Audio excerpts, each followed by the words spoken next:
I mentioned yesterday I wanted to get today to Augustin's theology. There's two points in particular that we're interested in. Excuse me while I catch up.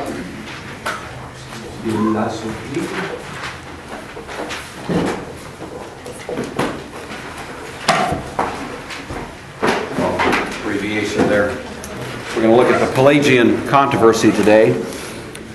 You'll have to help me here.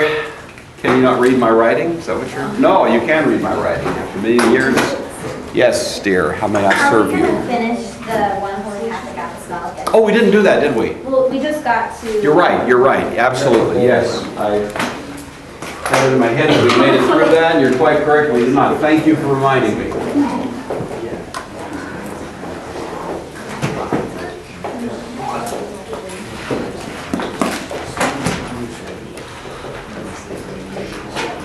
All right, so we made it what? To one and holy. So what you should have in your notes and be able to explain reasonably comprehensively is that one stands for what could be called the exclusiveness principle of the church. There's only one, not two. The holy stands for the uniqueness of the church. It's not only that there's only one, but there's nothing else like it. And in this sense, I think you might say it's a little bit like marriage. Marriage is holy. You know, when you go to a marriage or a wedding, you know that the pastor will say, you know, this is the holy institution of marriage or something like that. There are many ways in which we relate to each other. What is going on? What is this? There are those times when I feel like I'm just a TV, you know, and people passing popcorn and telling jokes and flying paper airplanes, and I'm just sort of, you know, turn down the volume. All right. Y'all with me? Okay. Focus. You realize there's a lot of different ways that we... What was that? I said I am. I am. I know, Matthew, you are. I can always depend on Matthew. All right. You know that there's a lot of ways in which we can have relationships. We have relationships as a teacher to students. We have friendships. You have friendships among yourselves here. Parents to children, etc. But I think we would all agree that of all the relationships that we're aware of in life, marriage is sort of like something different, isn't it? It's holy. And there is a sacredness to it, and there's a sacredness to the intimacy in marriage and the affection and the love and the community that's created that really nobody can invade. There's not room for a third party in there, in a sense. It's that very special thing. And you can all envision, none of you are married to my knowledge, but you can all kind of imagine it, and I imagine most of you in this room are looking forward to it, and rightly so. Because it's something to be sort of experienced, and until you're there, you really can't quite figure out how great it is, you know. But once you've experienced it, you go, whoa, this is cool. I dig this, you know. This is good stuff. And so, well, that's why in the relationship of marriage, we have a wedding. If Spencer and I decide, hey, Spencer, let's be buds, you know.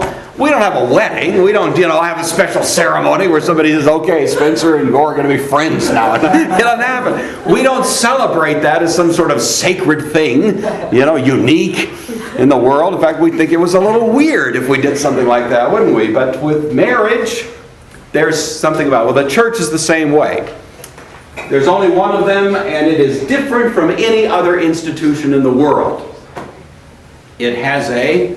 Matthew, I thought I could bank on you. Now look at this. You're off. I get toy. No, I don't think so. I'm not convinced. So anyway, you get the idea. The word Catholic... Who was getting on my case yesterday about writing it with a capital C? Was it Avery? It probably was Avery, wasn't it? Well, just don't get too juiced up about it. I mean, it's okay. The Catholic C doesn't mean Roman Catholic every day of the week. And in this point, at least, of course, the word Catholic itself is simply an English word taken from a Latin word that means general, right? You understand that. And it's like some churches call themselves the Holy Trinity Church, or some such thing, Well, here, the Catholic Church decided to take that word, Catholic, and use it as part of the official title of the church. But the word itself is simply an adjective. It means general. And I would call this, if this is the exclusiveness principle, this is the inclusiveness principle.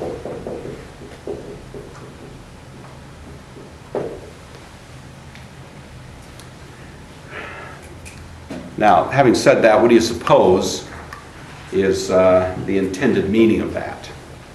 The inclusiveness principle. Nicole, I see a look of startling wisdom on your face there. What do you think is the practical significance of discussing the inclusiveness principle of the church? Well, it means that like everybody has the opportunity to be part. It's exactly correct. That's right. As a church, Augustin was arguing this. Regardless of your socioeconomic status, regardless of your ethnicity, regardless of intelligence, regardless of skin color, regardless of anything that we use to divide ourselves among ourselves, as we often do, unfortunately, the church has a door that's wide open to every class or type of human being. If you are human, then that's the fundamental requisite to get in. Now you need to confess faith in Christ and so on, but that's not dependent on intelligence or other such things. So Augustine argues vigorously there should not be a church out there for slaves. Oh, this is the slave church. That's the church for the wealthy. That's the businessman's church. This is the church for this kind of person over here. There's one church, and that church is open to people of any description whatsoever. So that's the idea. Apostolic. What do you suppose is going on there? Take a stab at that one. When we talk about the apostolicity of the church, what feature of the church are we highlighting? Ben doesn't know. Don't ask him. Just. Would that have to do with kind of a hierarchy in the church where we have leaders? Okay. You've opened the right door. Okay. Anything else you want to say? So far, so good. That's about as far as I. That's okay. You're going to play it safe? Anyone to pick on it from there? Stephen, what do you think? Too late. Sydney had her hand in here. Sydney, what do you think? Go ahead. I think it just has to do with the church having authority. It has to do with authority. Are you remembering that from somewhere? Did we cover this once? We did. That's why you guys are coming off as so smart. All right. I'm going to ratchet up my expectations.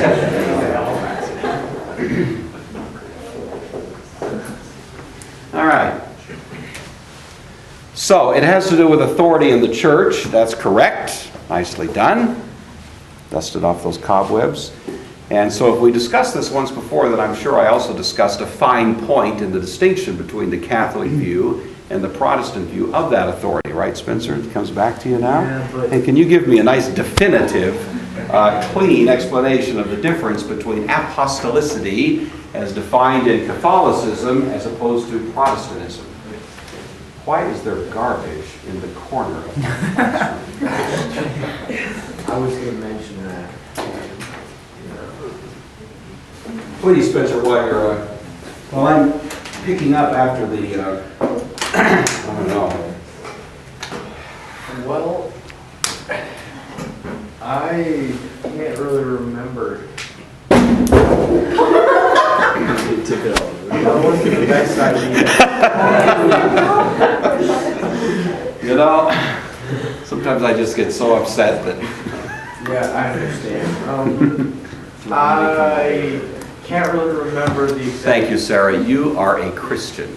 I wondered about it. I thought, I'd like to say this was an intentional experiment. Sorry, I know you're going to say something.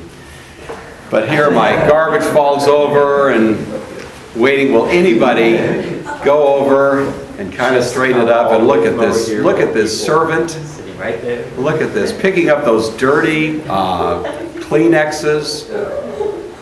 Wow. My dear, you are Wonderful. And in the future, I will try to be a little bit more circumspect.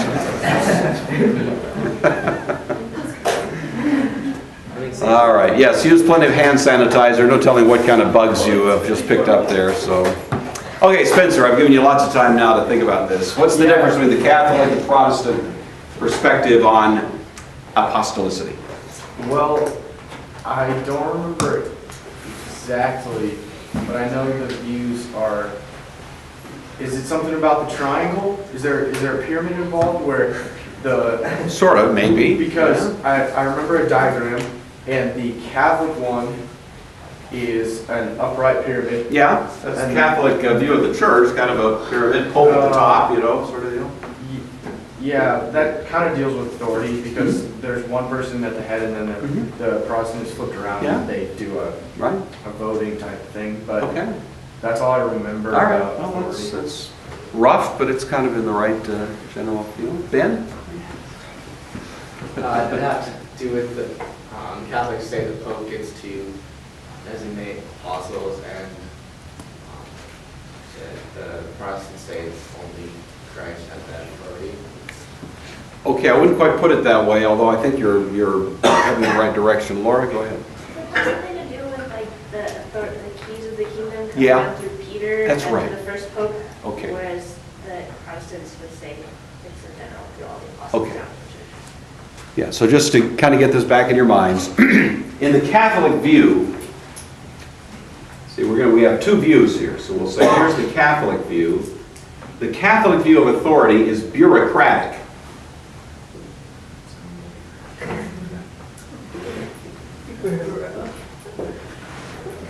Which I have not only spelled correctly, but with astonishing legibility for me. Authority is bureaucratic, meaning it is passed down through the office of the Pope. Bureau, of course, is the word for office. So it's bureaucratic authority. And as Laura correctly reminded us, it all starts with Peter, who receives in Matthew chapter 16 what's called there the keys of the kingdom.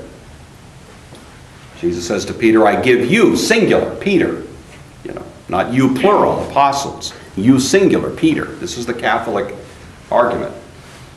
I've heard it many times from Catholics. I give to you, Peter, the keys of the kingdom. What you do on earth will reflect the actions of heaven. What you bind on earth will be bound in heaven. Loose on earth, loosed in heaven. It's authority. Then the Catholic understanding is that those keys of the kingdom are passed down through successive generations of popes, so that the present pope has the keys of the kingdom, and that the authority of the pope spreads down like a pyramid, as Spencer said, through the rest of the church, cardinals, archbishops, bishops, priests, and so on, but that the apostolicity of the church is based on the fact that the church can follow an unbroken chain of successors to Peter down through the history of the church. Does that make sense? It's bureaucratic. Keys passing to the next guy, to the next guy, to the next guy. What would be the Protestant view? We all agree on the word apostolicity. We disagree on what it means. Jake, what would be the Protestant view of apostolicity?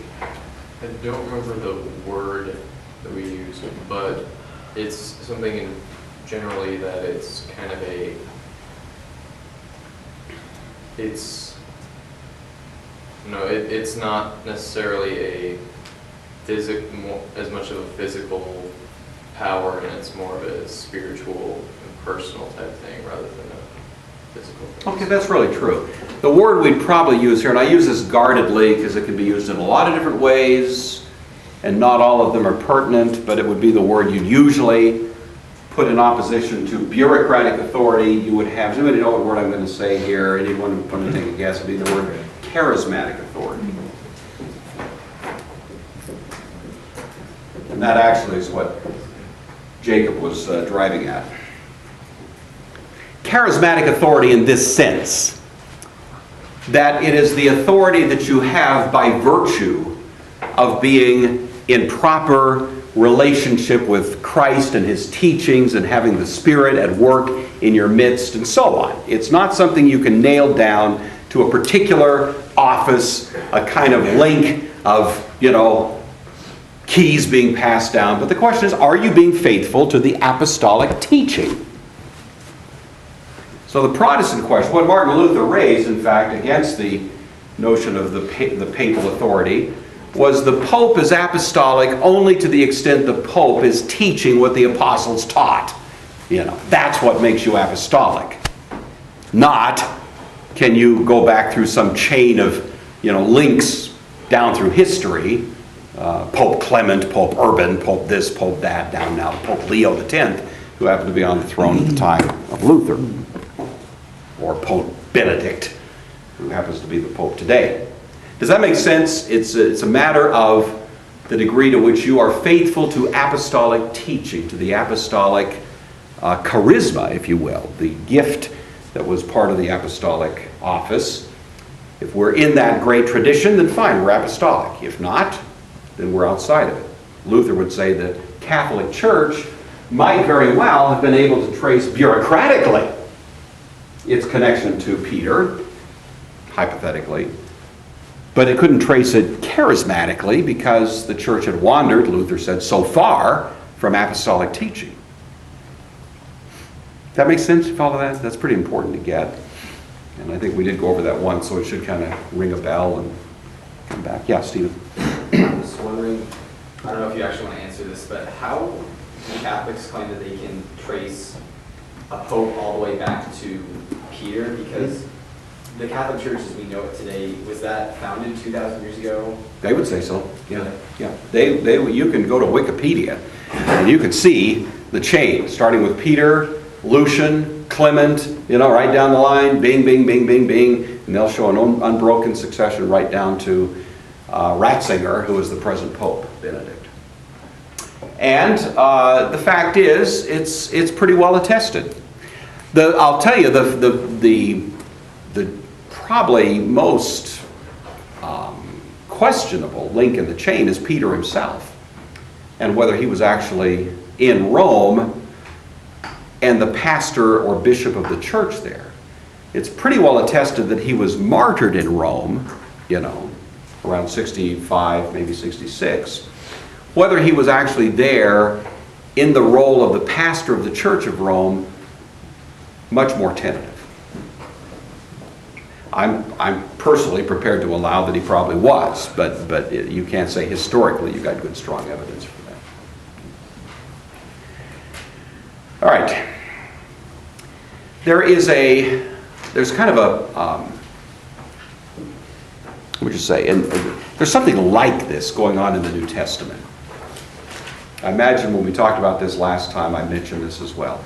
Where do we see something like this difference between bureaucratic authority and charismatic authority in the New Testament? Where do we see a similar problem? Where again, the New Testament sides with charismatic as opposed to bureaucratic authority, so to speak. Does anyone know what I'm talking about there?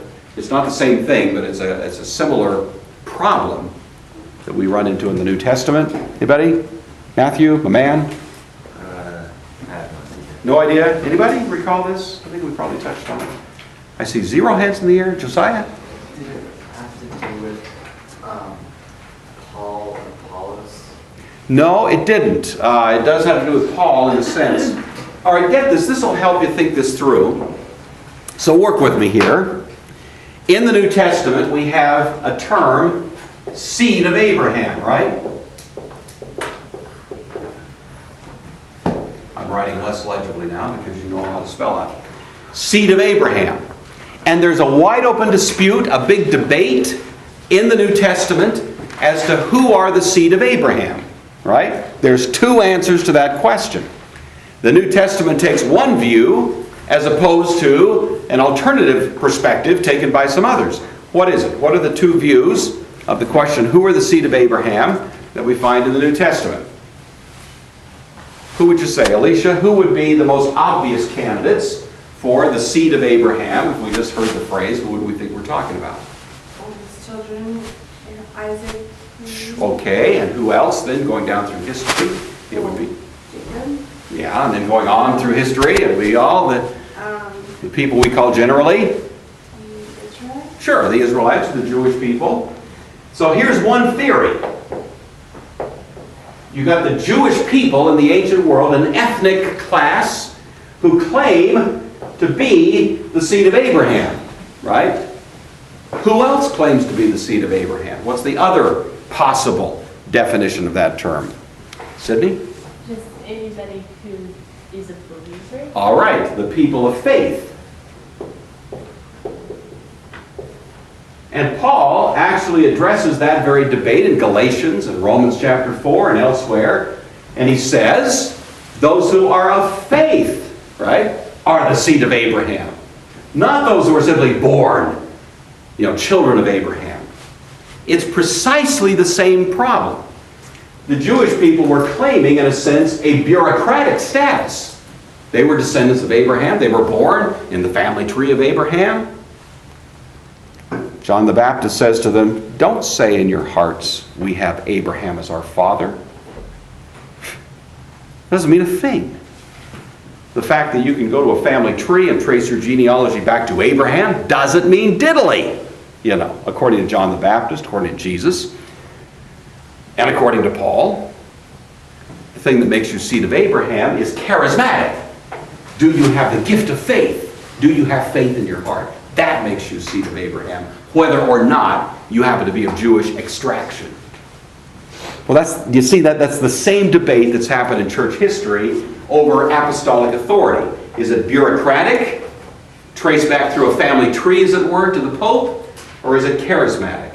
Is it a matter of sharing the faith of the apostles, not just the kind of official, status of the apostles? Does that make sense? You follow that? You're all looking at me sort of blankly, but I think, thank you. That's good. Sarah is a Christian. She's looking. There we are. Yeah, that's very good.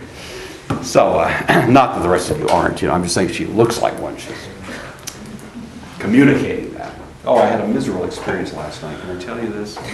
Should I? Yes. I was teaching. I was filling in for a friend of mine at Gonzaga. And I like Gonzaga. I like the Zags and all that. When I was teaching New Testament, I was teaching, it's in my area. I mean, it's something I at least, felt like I was, able to. These people, if this were my experience day in and day out teaching, I would quit tomorrow.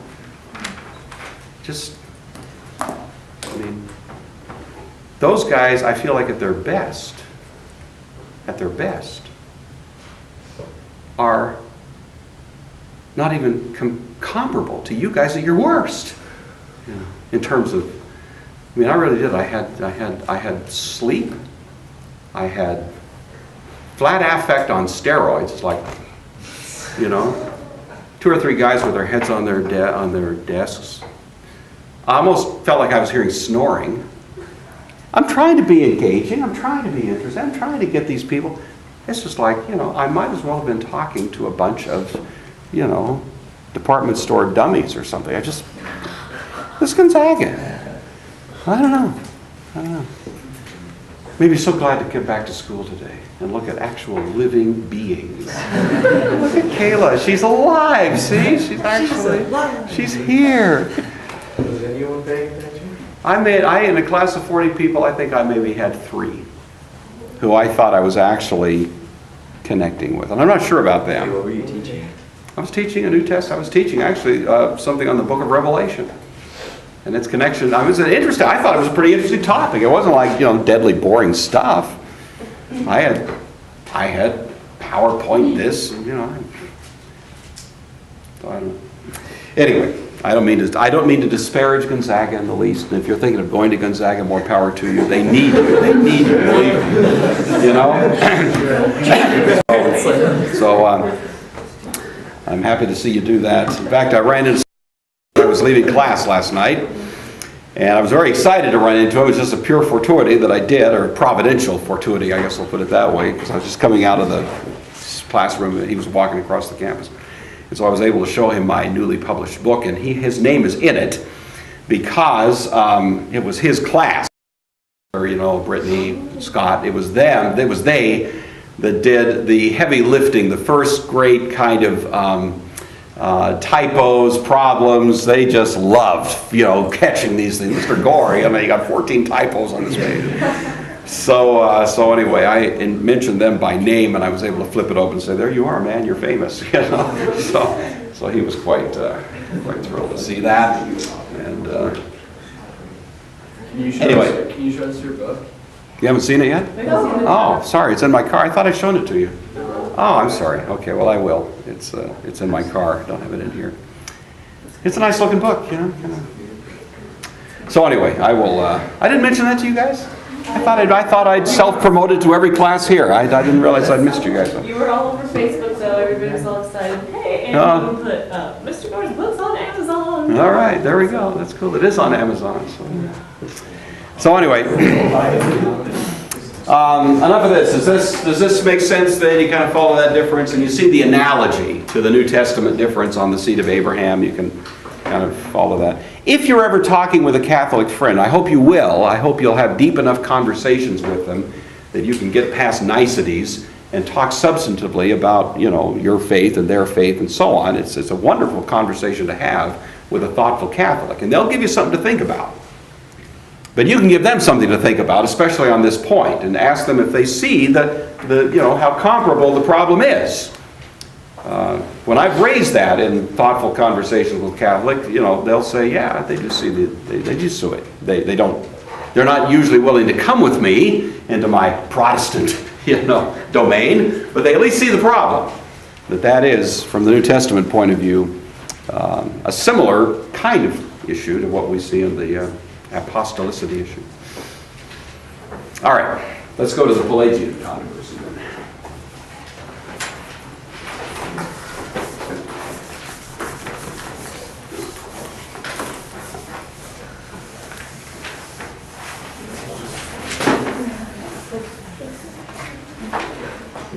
Now, I believe we did go over this, didn't we? Did we go over it in detail? Did I give you the 14 points of Pelagianism? No? Then I guess it goes without saying I didn't give you the 38 points of Pelagianism, did I? All right, let's do this rapidly. I don't want to spend a lot of time on this, but you know that one of probably the most important theological controversy in which Augustin was involved was the so-called Pelagian controversy. Pelagian, of course, taken from the name of this guy who was Pelagius, I-U-S. Pelagius was a British monk. He was a contemporary of Augustine. He was very kind of ascetic, rather severe in his practice as a Christian monk. He believed that anybody can live a virtuous life, and that by so doing, you merit God's favor and you merit His reward. So that's the fundamental view in Pelagius. I want to give you more about that, but that's the basic idea. Does that ring a bell? I think we at least touched on this, didn't we, last year? Maybe a little bit? We talked about the water. Oh, did we? We talked about the ship and the water, and okay, yeah, that's... All right. Let me give these to you. If I start giving these to you and you realize, oh, we've got these in our notes from last year, then you can stop me. I don't want to take the time going through them again. But if you don't have them, it's useful to have them in your notes. All right? So I'm doing this as a favor to you. If you can say, oh, we've got this, I recognize all this, then I'll hold up and let you go retrieve those notes from last year. Otherwise, at some point along the line, we need to get these into your notes. So here it is. This is Pelagianism, and it begins on the premise or the principle, his hermeneutical principle really, that God commands nothing impossible. God commands nothing impossible.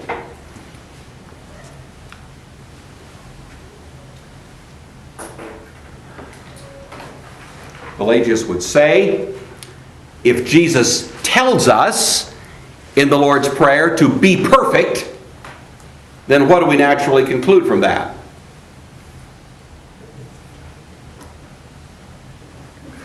You had a look of epiphany on your face, like I don't know if there's... Oh. I know you can answer the question. We were just reading C.S. Lewis, and he was talking about that. Oh, okay, great. But All right. I was, well, Okay, so what would that mean? If Jesus says be perfect, then we that means naturally... that it's possible for us to be perfect. Certainly. And that, so you saw that in C.S. Lewis. What were you reading there? This is Christian Lit. Oh, Mere Christianity. Okay. Does he talk about Pelagianism there? He just No, he mentions... talks about that verse. Okay, all right, good. A little crossover, it's great. Cross-pollinizing here in our education. All right, so anyway, Pelagius says this. Jesus commands us to be perfect. Ergo, we can be perfect, right? Doesn't that follow irresistibly? Otherwise, we would be in a position of saying that God is commanding things that are impossible, which would be really a taint on God's integrity. If God commanded Kaylee, in order to be saved, you need to go out there and in 15 seconds climb a telephone pole and touch the top. Now, Kaylee's very athletic. I grant you that. But I think even for someone as athletic as her, that would be a bit of a challenge, to run out there and try to shimmy up a telephone pole. I don't know if she could do it. I know I can't do it. It's not possible. And so if God is making the terms of your salvation dependent on something that you are not able to do, then we'd say that's not really very fair on God's part, right? That would be a little bit questionable. And yet here's Jesus saying to us with a straight face in the Lord's Prayer, in the Sermon on the Mount, be perfect. So Pelagius draws what seems to him the obvious conclusion. If God commands us to be perfect, then manifestly you are able to be perfect. God does not command anything impossible if God is just, and so on. Number 2, Adam was created mortal. Adam was created mortal.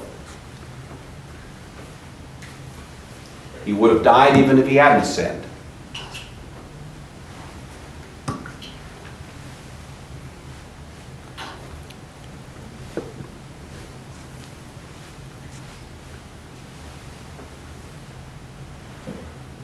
Got it? Number 3, Adam's sin injured only Adam. Adam's sin injured only Adam. I'm sorry for the writer's cramp there, my dear.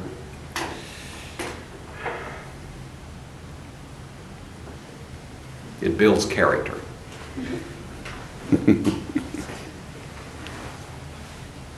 So in other words, you'll notice, just drop your pens now, shake your hand out a little bit. Adam's sin injured only. What does that mean? What does that mean? Mr. Fugit, what is the significance of saying Adam's sin injured only Adam? Well, if his sin only affected him and only caused him to be punished for what he did, then all of us could be, because we can be perfect, because in the first point it says we can be perfect, Yeah. then we all choose to sin. Okay. We all choose to be innocent. That's good. It's good inference. Correct. You know, we have a common understanding in Christian teaching that we come into this world broken, right? We don't come into this world lily white, perfect. You know, we don't come into this world kind of untouched by any taint whatsoever. We come into this world broken people. We're touched by original sin. Pelagius denies that. He says we all basically show up just like Adam. Adam's sin did not injure any of us. Adam's sin only injured Adam. 4th point, some people are saved by law without gospel.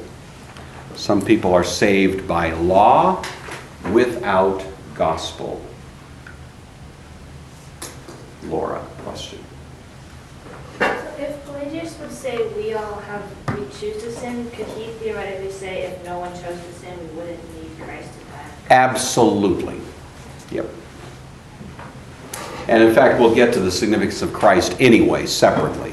But you're drawing a perfectly legitimate conclusion there, Jake. So these were the New Testament, was that widely accepted, all the books? So Yeah, this is by the time of Augustin. The canon is pretty well fixed so at that would point. Pelagius have accepted all the books? In the New Yeah, Testament? that's a very good question. What part of the Bible did he forget to read? You know, it's usually the question that comes up after a while. And you have to keep in mind, Jacob, the power of a hermeneutical principle. And in his case, his fundamental hermeneutical principle is that God commands nothing impossible. So everything in the New Testament must be read in light of that. Probably the most sweeping critique of Pelagius that the church has eventually offered is that he is forced to twist and distort so much of the Bible to keep his theology intact. And so you're definitely raising a point that has been noticed. All right, so you got that some people are saved by law without gospel. Examples, who do you suppose he would name as examples of people who have been saved by law without gospel? High on the list would be Matthew. Probably Moses and Abraham. Well, probably so. Yeah, Moses and Abraham. Think of in the pagan world, who do you suppose he would put on the list? He could put quite a few people on the list from paganism. Saved by law without gospel, for example? Like Plato and Aristotle? Sure. And their great master, Socrates. He put Cyrus the Great on the list, you know, and various others. Who else? Absolutely. I'm sure he would put Gandhi up there if you never heard of him. Yeah. Those kind of people, the virtuous pagans, saved by law without gospel. The gospel is optional for Pelagius. Number 5, infant baptism has nothing to do with infant sinfulness. Infant baptism has nothing to do with infant sinfulness.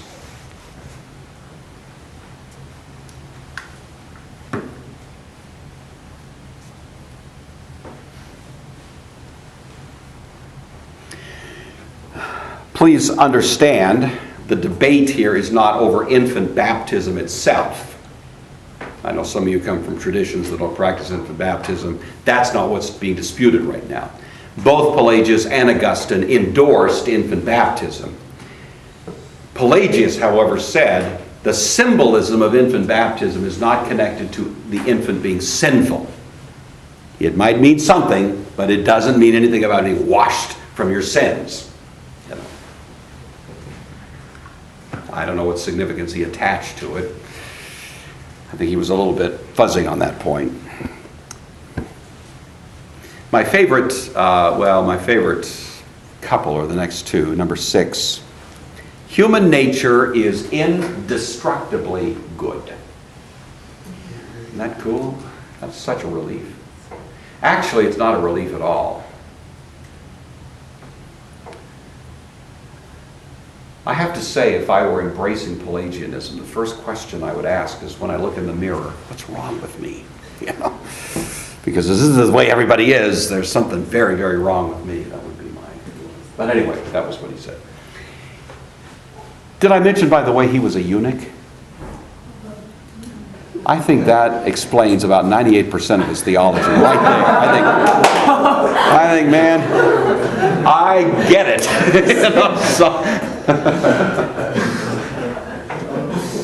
so anyway, infant baptism is not for infant sinfulness. Number 7. No, I gave you that. I'm sorry. Human nature is indestructibly good. Number 7. 7, right? We're together? Okay. Number 7. This is my favorite. Man can resist sin easily.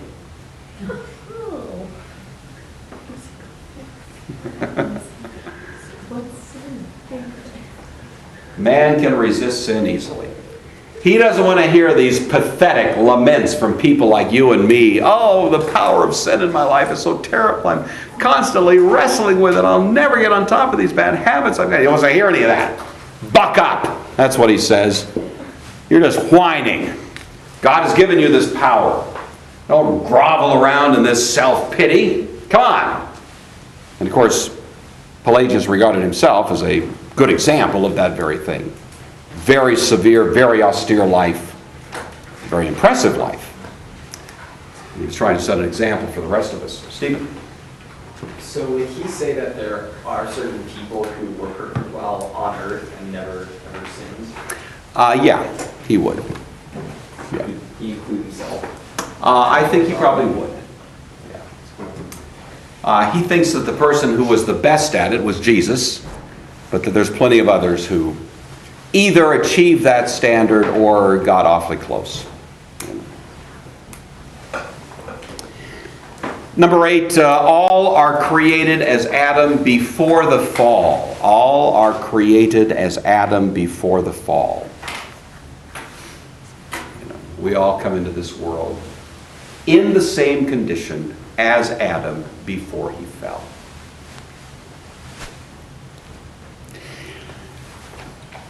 You, because you're good Orthodox Christian young people, hear these points in Pelagianism and think to yourself, man, this guy is out to lunch. You think that. And good, I'm glad. I hope you realize, however, that a lot of what Pelagius teaches is widely accepted in the kind of liberal outlook of the world in which you are, finding your way. 19th century liberalism, the most pure expression of it, was almost pure Pelagianism. Man is good, just takes good human effort. We can do this, we can build God's kingdom. Is very humanistic.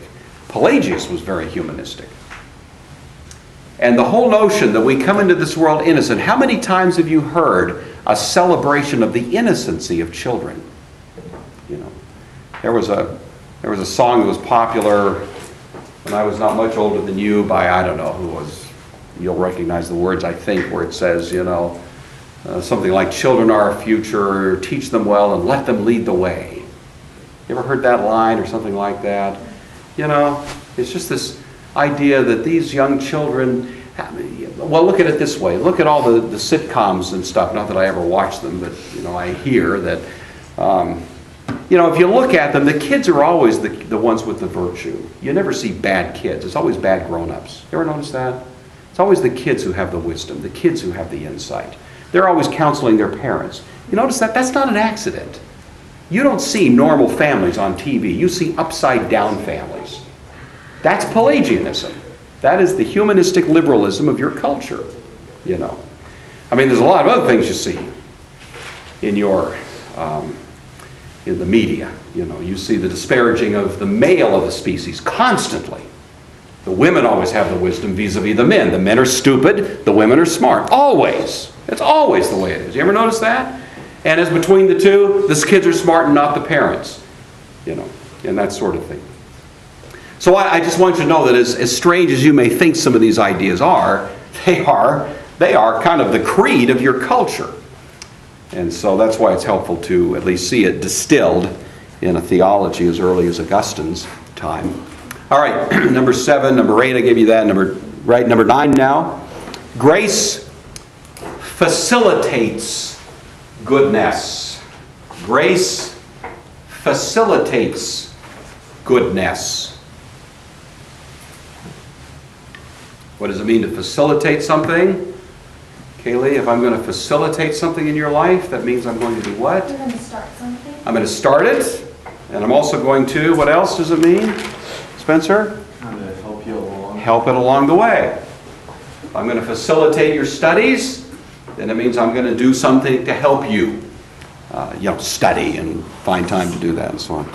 Here, grace does not enable your goodness, but it does make it easier. Grace facilitates goodness. Number 10 is his definition of grace. Grace is illumination and instruction. Grace is illumination and instruction. In a word, grace is education.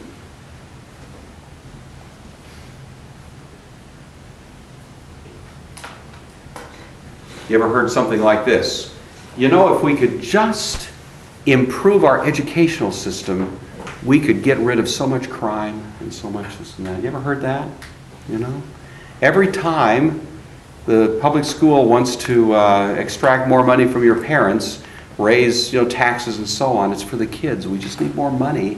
And if we could just get a little more money in the program, then these kids would be more, we could really get them.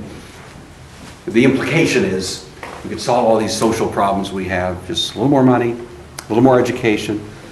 What we've learned, of course, is that you can educate people. You can take a crook, educate them well, and you get what? An educated crook, somebody who can commit crimes much, much more. That point can be overstated.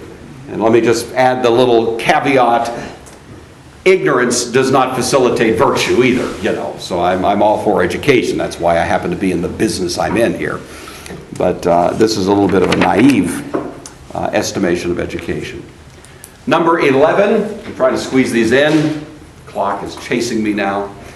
Number 11, grace is given based on merit.